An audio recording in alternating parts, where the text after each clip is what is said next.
the servants of Pharaoh. They think themselves our equals, but I think they are dead meat. We are here to do one job: prevent them from taking the town at all costs. Our numbers here are about equal. Therefore, a victory here will be hard fought, but glorious. That said, it is also true that they are the stronger warriors. Brute force will not be enough this day. We are lacking in spearmen today, and the many enemy horsemen may make life a little hectic if we are not careful. I fought and lost against these men, but it is not something that will happen again. Today, I take my revenge. Today, you taste the fruits of victory. The gods have surely smiled upon us. The omens are so numerous and so in our favor that I cannot describe them all and still have time for a battle today. Another one of our armies is nearby and ready to fall upon the enemy. Okay, that's not a bad start. That's not a bad intro. Oh, let's turn that down. Units, only by order. Turn it down. I've been playing this game for 24 hours straight. Probably more than 24 hours, if you count the time. And what was the point? This is Rome Total War. I've got a laptop PC out that I haven't used in ages. And I've been playing this game for 24 hours. It's an old game. This is like from the early 90s, mid 90s. It's called Rome Total War, and actually, there's a couple. It's mostly strategy, making alliances, and but occasionally you have battles, and those are in 3D. So you have your footmen, your spearmen, you have your archers, javelins. Sometimes you got your cavalry. Heavy cavalry, and you can't just run in and charge in this game. It requires strategy and tactics. And something I was thinking about in terms of the strategy and tactics with this game, it does actually work, because if you apply proper strategy and tactics, they've made the 3D environment realistic enough for them to actually genuinely work with the environment that you've got here. So if you're on high ground and someone's attacking up, you've got the advantage. Obviously, you've got more faster momentum, all this stuff. And I managed to get most of my strategic knowledge from reading books like Clausewitz on War, Sun Tzu, The Art of War, von Lieb on Defense, and in my mind, it simply boils down either to attack or defense. Obviously, they're considered both. Defense is the stronger form. Okay, if you have a very good defense, the way I see it, and the way I've been playing, the way that's been successful so far, is if you have a very good defense, and you know in advance what you're going to be attacked with, which is where intelligence comes into it. You always wear down your opponent and then send in cavalry when they're done. But you'll find that you don't actually make much progress with defense. I mean, defense is the stronger form, but attack is the decisive form. And if you really want to make things happen, if you really want to change things, then all the methodologies of attack need to be researched, and the best form of attack, obviously, that people say defense is the best form of attack. You know, absolutely. But defense, you don't move that far, you don't go far, and by the nature of defense, you're static. In order to have the best advantage, you're static and well placed, and utilizing things like height and camouflage doesn't require much movement, and that's where the strength is. Attack requires movement, and as I said, it's the decisive form. It's what makes things happen. And when you consider how well people's defenses are, attack really needs to be researched, because you can't throw yourself against the wall. You wear down very quickly, and then you're easily destroyed and routed. Therefore, your attack needs to be decisive. It needs to strike at a vulnerability, in the sense of a an eagle, when it comes down and gets a rabbit, it doesn't just grab the rabbit. It comes down with enough momentum to break the rabbit's back. So the struggle was pretty much over from first contact. But then we've also got the other adage that no plan survives first contact with the enemy, in which case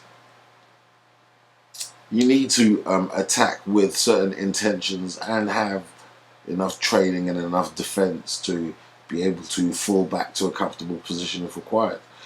However, there is also another variable that we need to take into account called the culmination point.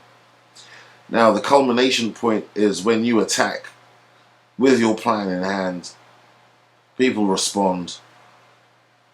Okay, it looks like it potentially might grind to a stalemate. However, if you're a decent attacker, you might have a plan B or a plan C. Now, if you bring into effect plan B, and plan B seems to stun or to give you some breathing space in any way, shape or form, that you have reached the culmination point to the extent that you now need to make a very decisive decision to press home the advantage from plan B or from the change. Now, as I said, no plan survives first contact with the enemy. I mean, if it does, you've caught them napping. If you're fighting a decent opponent, then they'll put defenses into play where it may seem like it's a grind down. This is where you need to be have ingenuity and quick thinking and pre-made plans that can be put into effect so that they can act in unison so as to have the most decisive effects. Grinding down to a stalemate is the last thing anyone wants. Therefore, attack really does need to work either from the first instance, or even if matched at that culmination point where you do something ingenuitive and you get breathing space, it needs to be pressed home with the fullest advantage. Now, these are very basic war tactics that people use in business and that I can apply in my 3D game here, or in the God map, strategically or politically, to make alliances. And obviously politics is an extension of war. Politics is your intention, which if you cannot have fulfilled, you will bring into effect through force. Therefore, politics is a direct extension of war. That actually comes from Machiavelli. I got that from Machiavelli's books. But yeah, politics is a direct extension of war. Therefore, politics, intelligence, and the physical ability to war make go hand in hand. You cannot be a decisive. You cannot be an effective leader at the physical nature of war making if you do not have a strategic brain to make full effect of your physical prowess or your energy, your efforts, or everyone else's efforts, and that actually works quite well. Those rules have been working pretty much. Well, they haven't been working because we've had two world wars. Looks like we're about to get into another one. But in terms of politicking. Politicking does give you a very good indication as to whether or not war is coming. We're seeing something very different in this day and age, to the extent that there is no decisive strike, no breaking of the back. Everything is telegraphed away in advance. It's the manufactured consent that Noam Chomsky talks about, to the extent that people show their hand very, very early, and they show their hand through politics.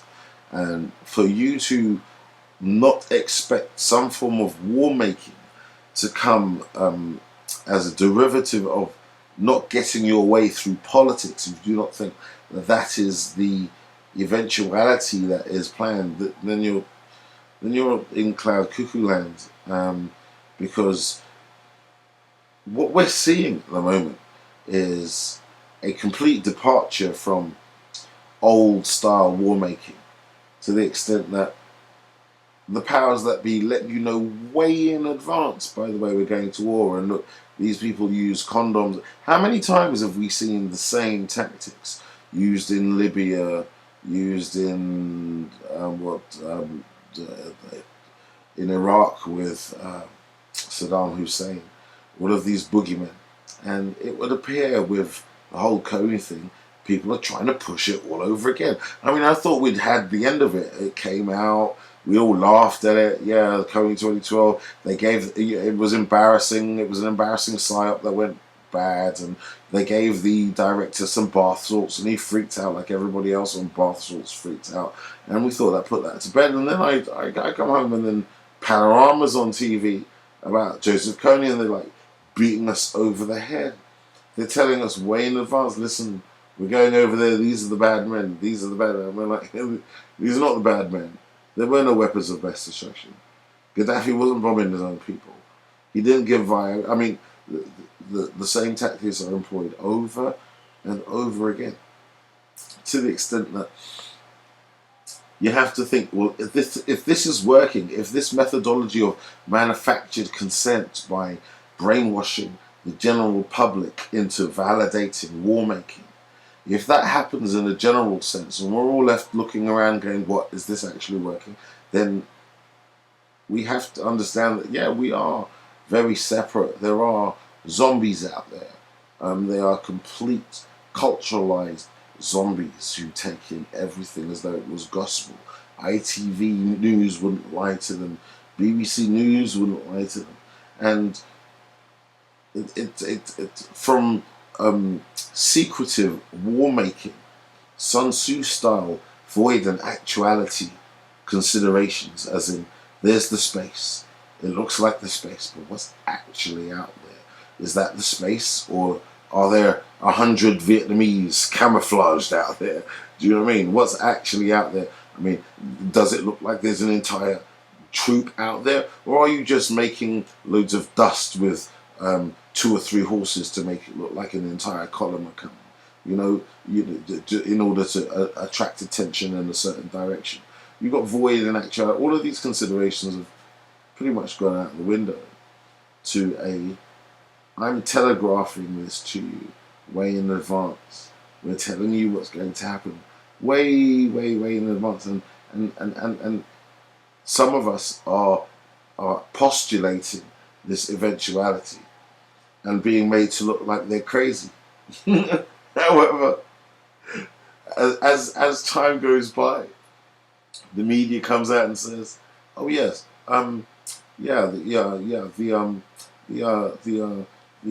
measures that Iceland took during the whole economic bailout period was actually very beneficial for Iceland, and they managed to recover very quickly. They were right, and we were wrong. They were right not to bail out the banks with public funds and tell the banks to go fuck themselves, and sorted out all the people of Iceland and their savings first, and now they're actually recovering in the midst of this deep recession everyone else seems to be spiraling down into. Right, so you're getting the information, and they're telling you afterwards, oh yeah.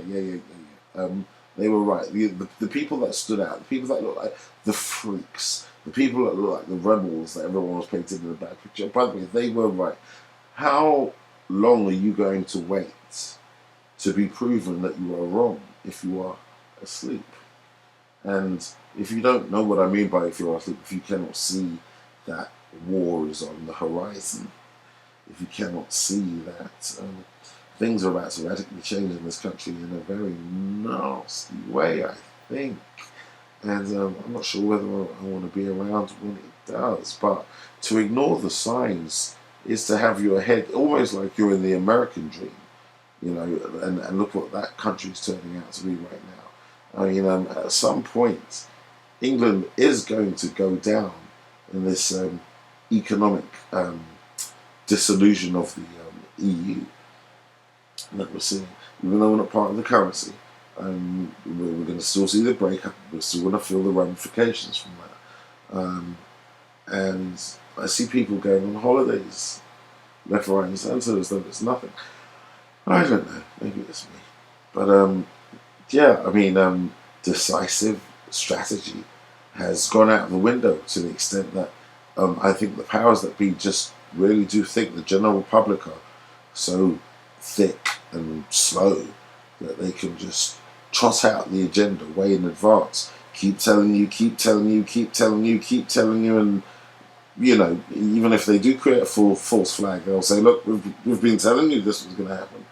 And the unfortunate thing is, I think once again, most people will believe it. I mean, I've just heard Obama has U.S. troops on standby in case President Assad uses chemical weapons. Why is President Assad going to use chemical weapons? On who? On the NATO rebels, the paid mercenaries that have invaded this country? Well, I don't think so, because he's likely to gas some of his own people, and that is a consideration he has always had, despite BBC, Sky, CNN, Fox News, and all other Western affiliated news reports that say to the contrary that he's bombing his own people, which he isn't. I've only seen the rebels manhandling dead children like pieces of meat. Think about it. That was your dead child, killed through shrapnel, a casualty of war, collateral damage. Would you want them picked up by the arm and the leg and shown on TV like that? Yeah. I mean, think about the strategies that are being used. So I'm going to kill that one.